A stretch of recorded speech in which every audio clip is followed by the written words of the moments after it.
बे लामायाव आगान होबाय जेब्ला सानसेब्लाबो जों जेल ओंखाम जाखानांगोन नङाबा सोरखारनि बे बाथ्राखौ मिथिसेयावबो जों बे लामायाव आगान होदों अब्ला साननानै नाय हारिनि सेन्टिमेन्टआ जोंनि सोलेराव माबायदि रोदा रोदा हाबनानै दङ थांनानै थानो गोसो दङब्ला पावारखौ मोजां खामानियाव बाहाय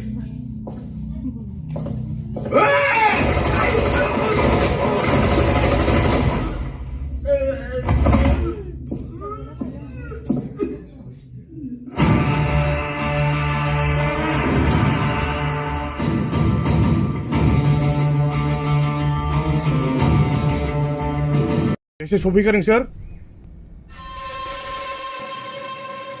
सिख्लाफ्रा फैसाखौ लाबोदोंना दे नोंसोर फैबाय था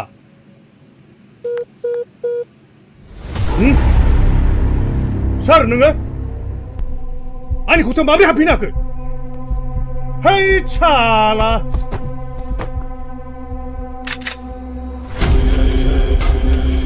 मोखांनि सिया बोखार आं बुंदों मोखांनि सिया बोखार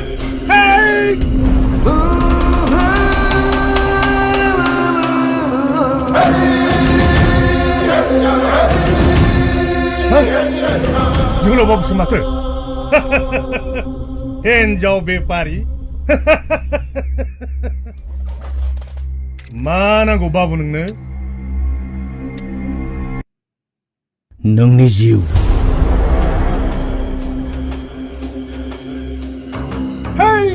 फाग्ला जाबाय नोङो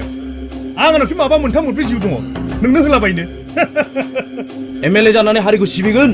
ना बेफोरबायदि गाज्रि खामानियाव मुखुब थाबाय थागोन मा घन्टा खालामनो नोंलाय पावार दं आंनाव पावार दं होननानै पावारखौ गाज्रि खामानियाव दाबाय रायजो राजाया नोंखौ एमएलए सायख'दों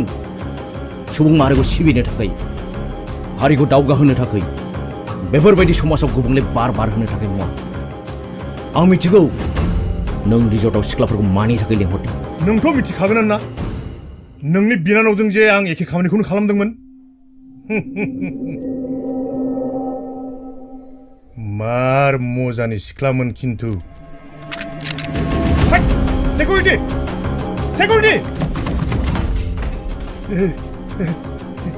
बाबु माफ होदो बाबु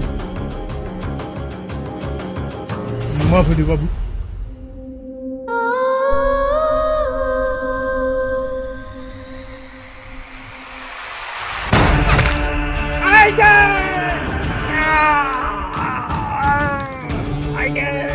आथिङा थुब्लान जालांबाय बाला आथिं फारसेयाबो थुब्लान जाबाय